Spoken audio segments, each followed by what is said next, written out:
Welcome back, my Gutsy peeps. This week's Powerback, we're going to talk about your time, or may I say, the lack thereof. Look, you have a lot of thoughts, you have a lot of ideas, you have a lot of aspirations, like all these things you want to do, but you can't seem to find enough time to even get the damn thing started. It's not that you don't want to do the thing, you just can't seem to find the time to get it done.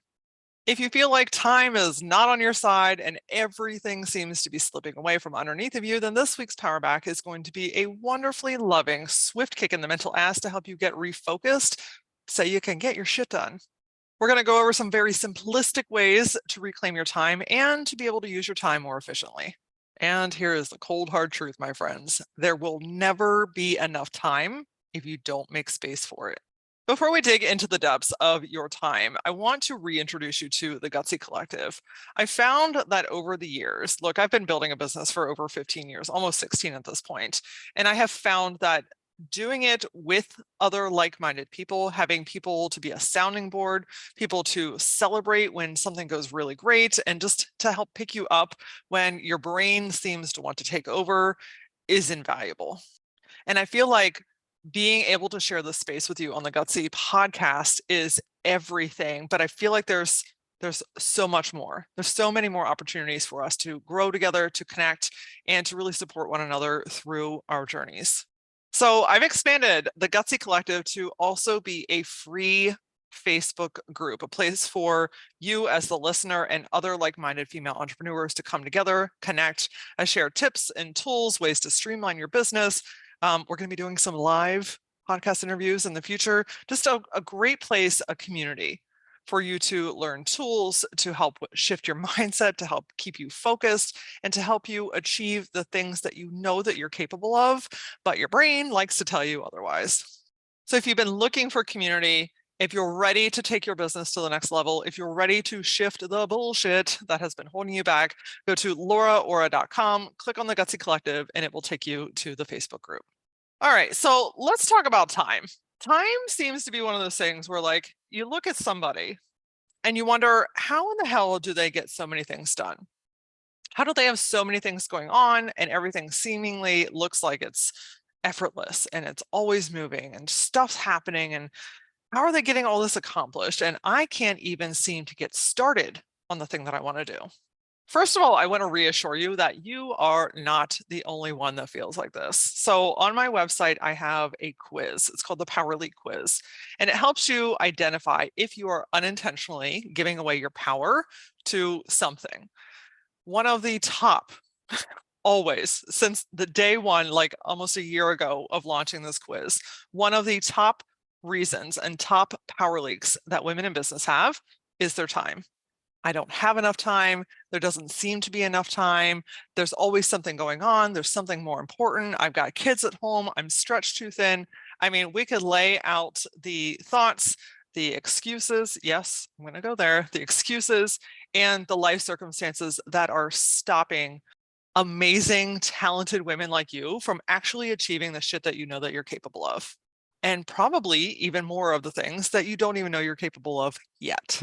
Some of the things I hear on a regular basis, like, I don't know how to manage my time. There doesn't seem to be enough time. When I do have the time, I freeze and I don't know what to do, and my creativity goes away, and I don't know what to do next. That is literally one of the top things that I hear in discussions, in coaching sessions, in speaking events, like any interaction that I have with women. It's like, I have all these ideas, but I don't know what to do next. And that little corner, that little piece of the pie is oftentimes one of the things that is stopping you from actually making the time to move forward. Why, you ask? Because more than likely, you are focusing on the grand, giant mountain, right? Like you're thinking, I'm going to conquer this whole big ass thing. And what does that do? It shuts your ass down, because it feels too big for your body. It doesn't feel safe in your body because that seems impossible. How could I possibly have the time to create this mecha thing or this giant idea that I have? I don't even have time to eat lunch some days. Now, that's a whole different topic of discussion, because if you're not making time to eat lunch, of course, you're not going to be able to eat lunch. And your body needs nutrients. So if you could go ahead and start eating your fucking lunch again, I think that that would be a really great start. I also want to acknowledge that there are so many different life circumstances, and one person's journey is going to be completely different than the next. The way that you create and carve out time is going to be very different than the next person's. There are weird hours with your job. There are kiddos to take care of. Perhaps you're caring for an aging parent. Your business is really demanding. Your health is wonky. I mean, we could go on and on and on. There is always going to be a reason not to have time. Comparing your time to someone else's is forever going to send you into a downward spiral, because you have different life circumstances. You have different business models. You have different goals and aspirations. And trying to keep up with somebody that seemingly has all of their shit together is doing nothing but fucking with your own mind. They're not on the same timeline as you. Perhaps they have different resources or availability. Maybe they're further into their timeline of their business and what they've been doing and achieving. Instead of comparing yourself and then beating yourself up, what if you looked at that as an inspiration? Is there a tool or a trick or a method that they're using that you could inherit, turn it around, and make your own version of it? I also want to tell you, and this might be the part where you want to punch me in the face, and that's okay. I've accepted that part of my role in your life is to piss you off as much as I guide you and teach you and inspire you to take action. The pissing off, though, is nothing more than scratching at something that you already know and challenging you to do better for yourself. I named a half a dozen reasons why you don't have time. And here is the cold hard fact. Having time is a habit, and not having time is an excuse. One of the reasons that you don't have time is because you have decided that you don't have time. You know, there's a saying, if there's a will, there's a way. And things have simply gotten in the way. The weight of life, the weight of your business, all of your roles and responsibilities in life, saying yes to things that you don't really want to do. All of these expectations are weighing on you. And so doing what I would air quote, one more thing feels like too much. And therefore you decide that you're not going to do it. The flip side of that, though, is then you go down the mental spiral of, I really want to do this thing. I keep thinking about it. I keep coming back to it. I get excited about it. And then I think about how I haven't had time. And now I'm beating myself up because I haven't made time and I could be further along. Sound familiar? You get to decide, my friend. And here's one of the first nuggets of wisdom that I want to share with you today, is that you get to control your time. Now, one of the downsides of that is we get to control our own time. You know, we're like rogue toddlers out here, just like being able to access and do whatever the hell we want. And so we procrastinate, we put things off, and other things get in the way, and here we are. But the other side of that is, how amazing is it that you get to control your time? You get to decide what hours you want to work in your business. You get to decide if you're going to stay at that job that you work 12 hours at that is sucking the life out of your ass. You get to decide if you're going to launch a new program or take an amazing trip or shut down everything for the weekend, lay on your couch and eat ice cream. So let's first talk about a handful of things that are sucking your time away. I already named one, and that is good old procrastination. You know, that thing where you're putting things off to the 11th hour and then you're rushing like a mad person at the very end. One of the most important parts about this process is understanding your own bullshit. And I think that that's why a lot of people don't want to do this work, don't want to do the inner work, because it's like easier to just deal with the shit you know how to navigate instead of facing your own bullshit and doing something about it. So I like to hold myself accountable and tell you a little bit about my own personal bullshit. I am a master procrastinator. It's not something that I'm proud of. It's not a badge of honor. I didn't get a little badge on my Girl Scout sash. Like, it's not a great thing, but it's a habit that I have formed based off of years and years and years of living in chaos. Because here's the thing about procrastination. When you procrastinate, it gives you just a very short period of time. And sometimes I find that like I can focus best when I don't have excess time to do the thing. I've also learned that procrastination is a different form of living in chaos. And since my brain and my body knows how to navigate chaos, that feels familiar. Now, through the deep work and coaching and consulting and all the things that I've done throughout my own personal journey, I've learned that that's not really the greatest way to do things. And it's up to me to change that, to create a new healthy habit and to catch my shit when I start to procrastinate. I'm curious if this rings true for you as well. So if this is like, oh, damn, that was a soft spot, Laura, DM me on Instagram because I would love to talk about this with you. Another thing that's eating the shiznit out of your time are filler activities. Now, it's really important to do things that fill your soul, that give you an opportunity to be with friends and have fun and watch a new movie that you really want to watch. And sometimes scrolling is a really good way to come down off of a workday or just to kind of reset. So I'm not against any of those things. I just want you to know that. Like, I am a huge fan of just doing a good scroll through TikTok for 20 or 30 minutes if I'm careful, because I mean, 3 hours later, we've all been there. But to me, being able to transition activities or come down from my day, that's a really great activity for me. So it's important to know what my stopping point is before I go too far. But what I'm talking about are filler activities that are mindless. And kind of what I'm talking about, if I go too far, if I'm just watching mindless amounts of TV, if I'm scrolling for hours at a time, if I'm laying in my bed for too damn long in the morning and putting off all of my activities and, oh, what's that? Procrastinating again? Getting hung up on Facebook bullshit. Look, if you want to be a part of some drama, Facebook is the epicenter for fucking drama. It's important to know what is sucking your time away from you, because I would bet that you have a lot more time than you're giving yourself credit for, but it's being packed and filled with all of this mindless bullshit that is not helping you get to where you want to be. Here's a fun trick if you want to be like, well, damn. If you go to your phone, somewhere in the settings, it talks about your activity and it will show you how many hours, yes, hours, you spend a day on your phone, how many times you open different apps, how long you are scrolling on things, which apps you're using the most. Your time can go very quickly through this little box that you carry in your pocket. And one thing that you can do to really help that is to set time limits. Like Facebook, I know for me is just not good for my mental health. I don't love it. It's not my preferred space to be. So I have a 15-minute timer on it per day.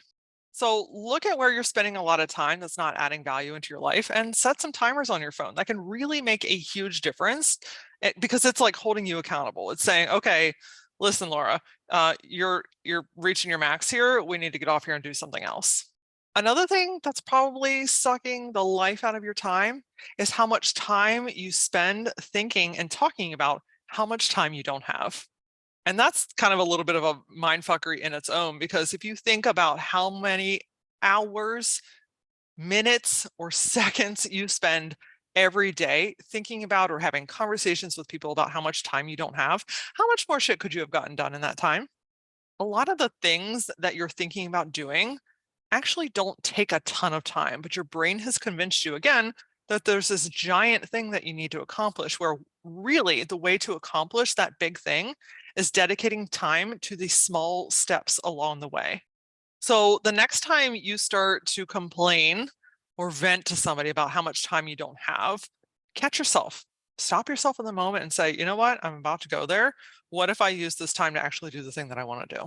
And here's another piece that's probably going to be like, meh. Not making time for the things that you need and want to do is another way of saying this isn't important. Now, the reality is it is important to you, right? If it wasn't important, you wouldn't keep thinking about it. If it wasn't important, it wouldn't keep showing up. If it wasn't important, you wouldn't be complaining to a friend about how much time you don't have to do the thing you want to do. But is it important enough to catch yourself in your own bullshit and make the time to do it? Is it important enough to shift your schedule around so that you do have time? Is it important enough to give yourself permission to finally take that step forward, to achieve the goals that you want, to write the damn book, to launch your freaking business, to move to a different state, to expand on your family, whatever it is that you keep getting called back towards, are you going to make it important enough to shift your current lifestyle so that you have time to call it into your life? I'm rereading Jen Sincerio's You Are a Badass with Money because any of the You Are a Badass series is absolutely incredible, impactful if you're into self-development, furthering yourself, and challenging your thoughts and beliefs, which I believe you are since you're here with me. Any of the You Are a Badass series from Jen Sincero is incredible, highly recommended. And I'm listening to the audio version this time because I'm learning that that's how I obtain the information better. And she said a quote I want to share with you. She said, "Time comes to those who make it, not to those who try to find it." So are you making time? Are you willing to make time? And if not, are you willing to let the thing go? Because here's another thing that I want you to consider, and this is going to invoke something in you. And I want you to pay very close attention. Think about that thing that you really keep feeling like you don't have time to do. Really embody it. Think about what that is. What keeps reoccurring? What keeps showing up? What do you keep feeling a tug towards? And when I ask you this question, I want you to notice how you feel in your body. What if I tell you that maybe it's not time for it? Feel into that. One of two things probably happened.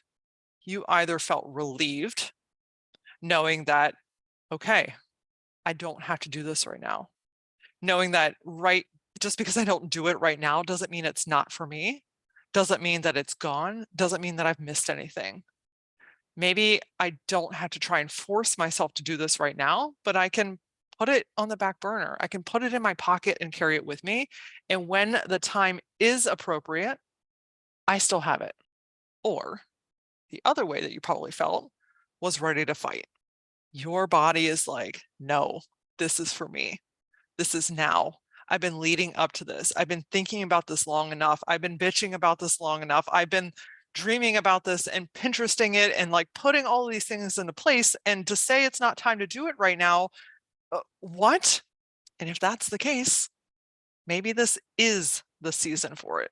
Maybe you are ready to do it, but you haven't given yourself full permission to be able to. So let's walk through a handful of things that you can carry around with you to help use your time more efficiently, to help make the time, and to manage your time. First, foremost, and always is a decision. Decide that this is not the season, so you're not going to force yourself to do it, or decide that this is the season and you are going to make time for it. If you don't intentionally make time to do the thing that you want to do, you will never have time. You'll come back to this episode a year from now and be like, well, a whole fucking year has gone by and I still haven't gotten the thing done. Is this a priority? And will blocking in time, creating intentional time, help you to get closer and or to achieve the goal that you have? So decide.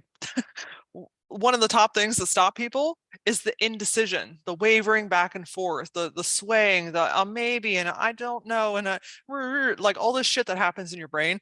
It's literally black and white. You're going to or you're not going to. You have to decide. The next thing to do is to get creative. There are a bajillion different ways to create intentional time. Now, you can't add on hours to the day. We don't have that superpower here on Earth.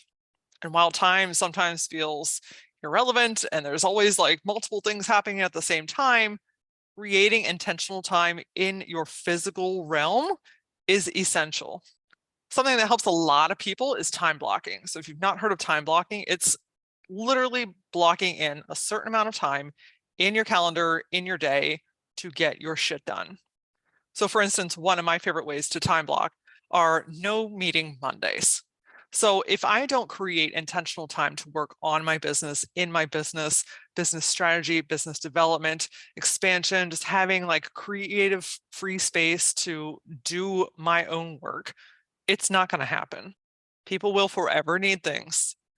They're always going to want a space in your calendar. There's always going to be something to do or to go to or to be a part of. Blocking out Mondays as like literally in my calendar is just not even an option.